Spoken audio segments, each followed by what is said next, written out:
We are here today for the resumption of the impeachment proceedings against the Vice President. Ang naririnig ko lang lagi, sufficiency in form and substance. Ngayon ko lang po yata narinig itong bago na rule na ito, sufficiency in grounds.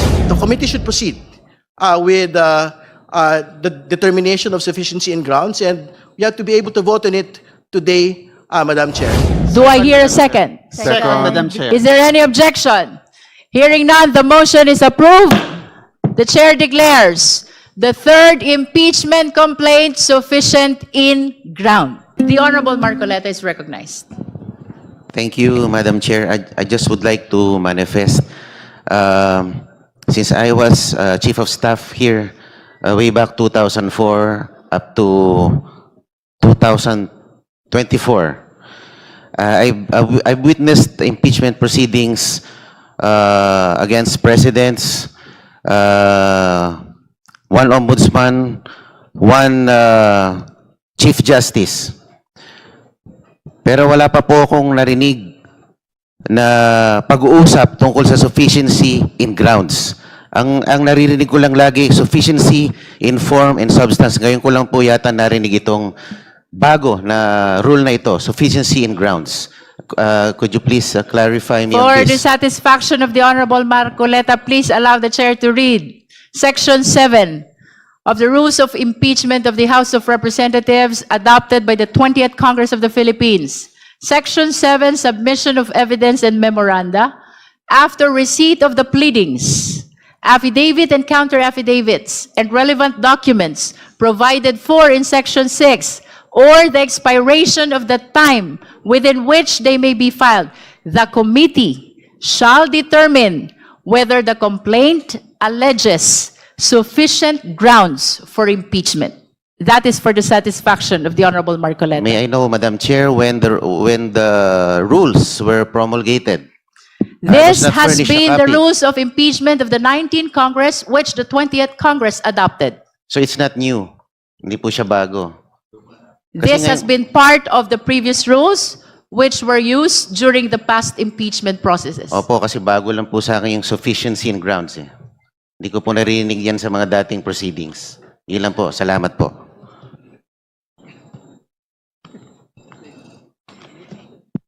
There are no other manifestations on the third impeachment complaint, then we are calling the endorser of the fourth impeachment complaint to manifest their position on the sufficiency in ground. Madam Chair, The Honorable Deputy Speaker Paulo Ortega.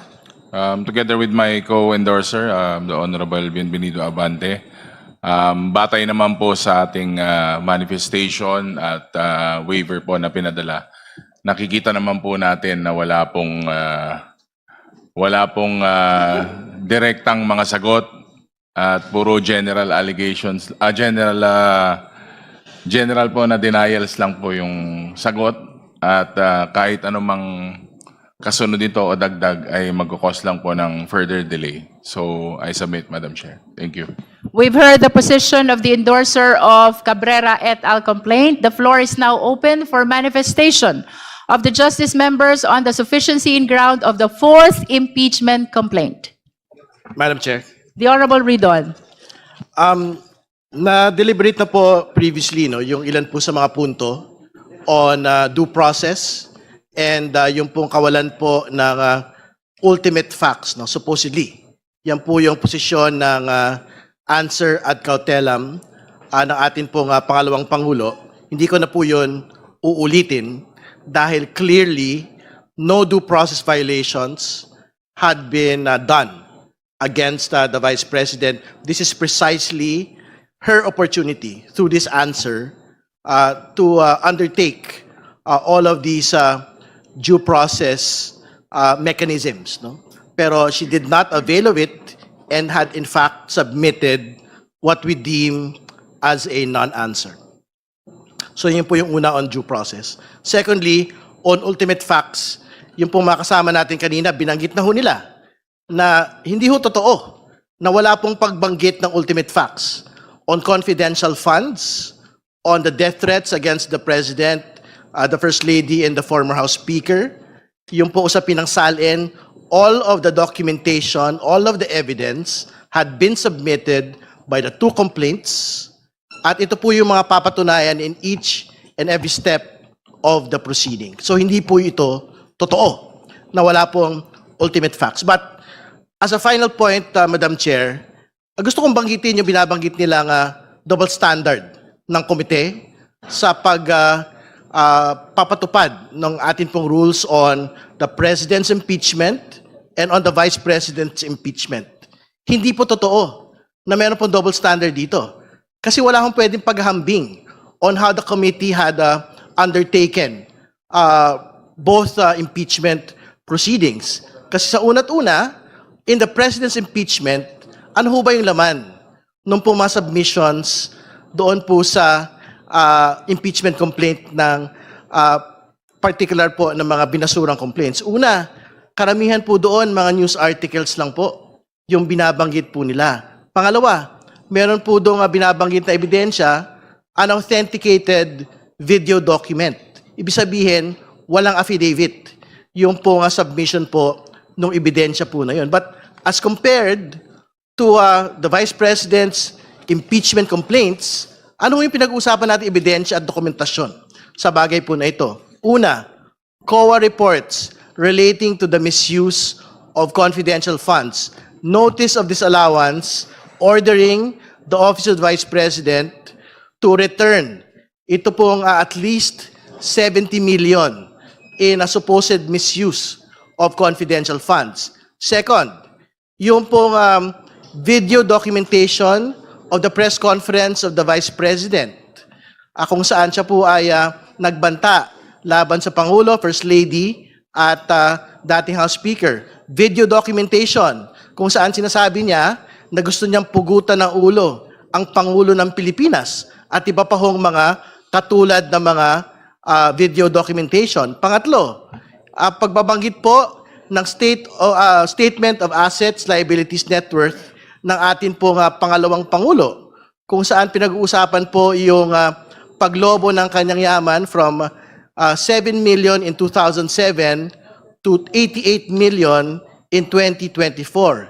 Ito po yung mga documentation, ebidensya that exists sa impeachment complaint against the Vice President. And lastly, yung Pumadriaga affidavit, which is something that has been signed and will be tested on credibility as soon as we get to hearing proper. So, Madam Chair, wala hong batayan yung binabanggit po ng answer at kautelam ng pangalawang Pangulo that the House Committee on Justice had implemented two standards on the President's impeachment and on the Vice President's impeachment. Malinaw po yung standard dito. The standard is based on our rules, on our constitutional mandate, and on the principle of due process and fairness. No? So, tingin ko, the committee should proceed with the determination of sufficiency in grounds, and we have to be able to vote on it today, Madam Chair, and move forward. Maraming salamat po. Thank you. Any other member who wish to manifest on the fourth impeachment complaint? The Honorable Marcoleta. Madam Chair, also, again, a manifestation for clarification with the indulgence of the Chair.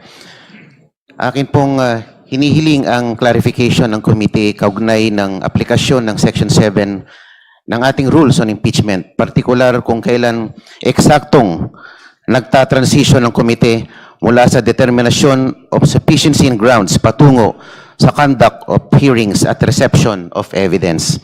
Sa malinaw na basa ng Section 7, matapos ang submission ng pleadings, affidavits at relevant documents sa ilalim ng Section 6 o matapos ang lapse ng period, ang tungkulin ng komite ay tukuyin muna kung may sufficient grounds for impeachment. Kung wala, dapat i-dismiss. Kung meron, saka pa lamang magko-conduct ng hearing kung saan papasok ang examination, cross-examination at compulsory processes. Kaya nais ko lamang malinawan, Madam Chair, kung ang mga tinatalakay at tinatanggap na materyales at references sa puntong ito ay para na ba sa determination of sufficiency in grounds o tayo ba ay de facto na nasa hearing stage na dapat ay nangyayari lamang pagkatapos ng ganong determinasyon. Ang paglilinaw na ito ay mahalaga upang matiyak na ang ating proseso ay nananatiling tapat sa ating sariling rules at upang maiwasan ang anumang persepsyon na ang komite ay lumalampas o naghahalo ng mga yugto ng proceedings na malino na pinaghiwalay ng ating rules on impeachment. Maraming salamat po, Madam Chair. To reiterate, Honorable Marcoleta, the chair has been stating that we are on the third step. That is the determination of sufficiency in ground. So all these proceedings are towards determining whether or not sufficient ground exists to be able to proceed to this impeachment proceeding. It is only after the declaration of whether or not there is sufficient ground that we may be able to proceed to hearing proper. During the hearing proper, both the complainant and the respondent will be given opportunity to present their witnesses and their evidence. Madam, di po dapat we should have determined the sufficiency in ground before we voted for sufficiency in form and substance. Kasi we already I wish voted to- for that. I wish to direct the Honorable Marcoleta to the rules of impeachment secretariat. Perhaps we need to provide him a copy of the rules. Again, the proceeding before the Justice Committee, Honorable Marcoleta, is summarized into 5. And you can confirm this from the rules of impeachment adopted by the 20th Congress. 1 is form, 2 is substance, 3 is ground, 4th is hearing proper, and 5th is the determination of probable cause. After that, we go to the plenary. Kindly look into the copy of the rules of impeachment, because everything that I am saying is strictly consistent with the provision of the rules. I will go check, Madam Chair. Thank you. Madam Chair, I encourage all members, even non-members, no, na sana po basahin po natin yung rules para hindi po tayo nalilito at nang sa ganun po ay maiwasan po natin yung mga tanong na maliwanag naman po sa ating rules, na nakasaad sa rules. Maraming salamat po, Madam Chair. The Honorable Nonoy Defensor. Thank you, Madam Chair. Enough has been said this morning, and it bears stressing that part of the due process is to conduct a hearing so that the respondent could also present her evidence formally. And it is also worth stressing that part of due process is expediting an impeachment proceeding. Dapat po mabilis ang isang impeachment process kasi kung walang kasalanan si Vice President Sara Duterte, dapat ma-dismiss na ito at hindi na siya maaabala at makabalik na tayo sa ating trabaho. At dapat mapabilis din dahil kung may kasalanan ang isang respondent, ay dapat mapatrial na ito para madesisyonan ng Senado kung manatili man siya o matanggal sa pwesto. Therefore, Madam Chairman, may I encourage the members of this committee that we proceed with the next step of the chairman in our agenda so we can fruitfully end this day, and whether or not we proceed with the conduct of a hearing, we will determine it as soon as possible. Thank you.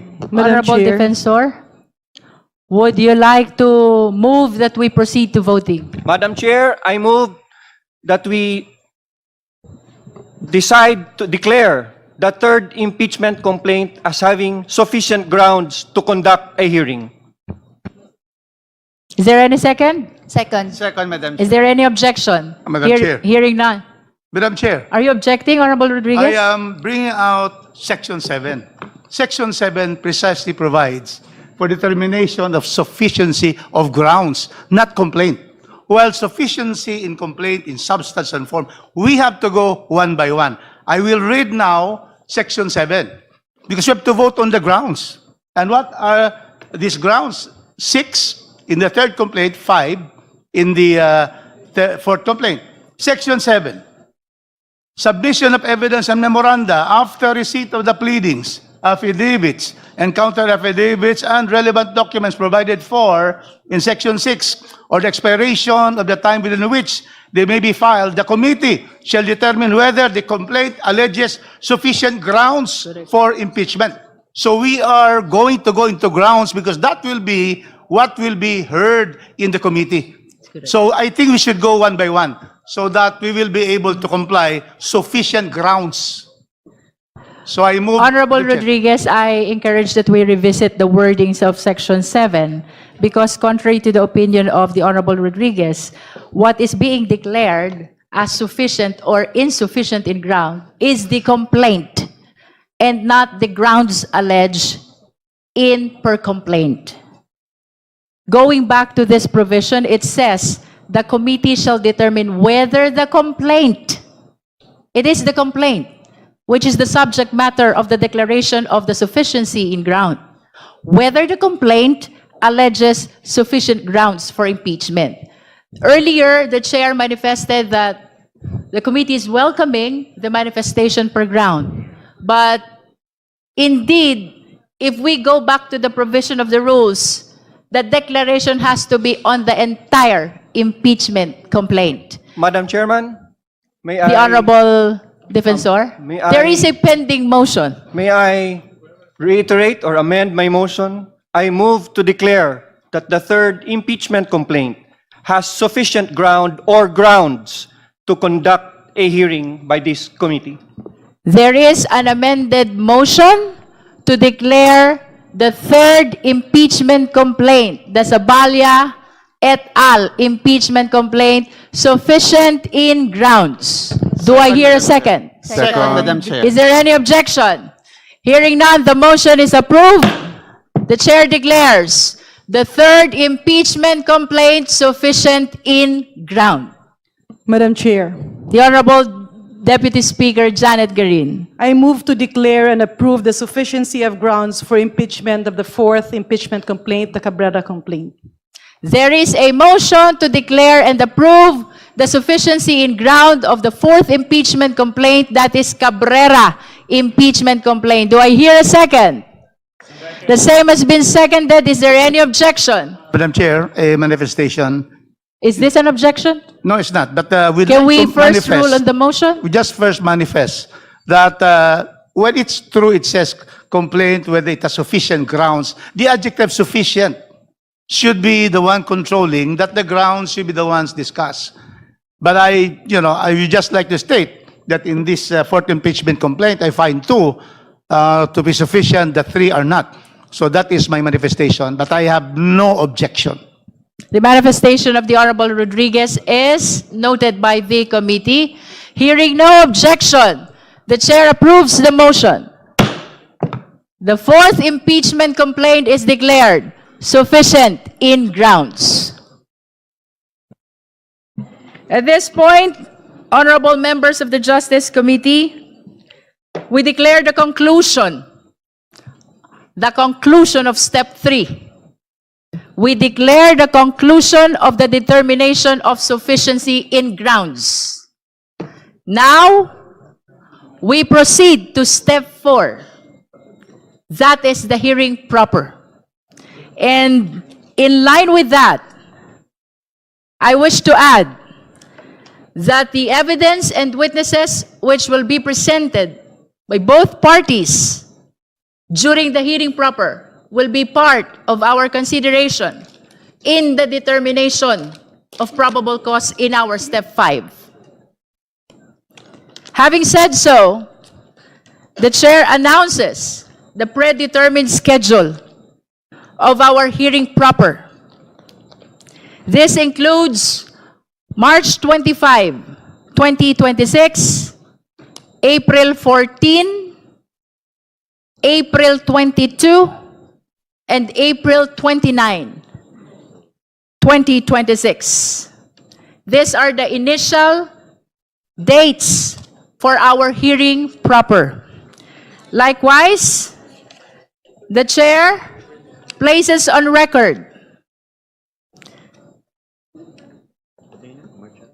that the committee is in receipt of the approved resolution authorizing the title of which authorizing the House Committee on Justice to implement Section 8 of the Rules of Procedure in impeachment proceedings relating to the protection of complainants and witnesses, and further authorizing the committee to continue the conduct of impeachment proceedings and the exercise of ancillary powers during the recess of the House of Representatives from March 21, 2026 to May 3, 2026.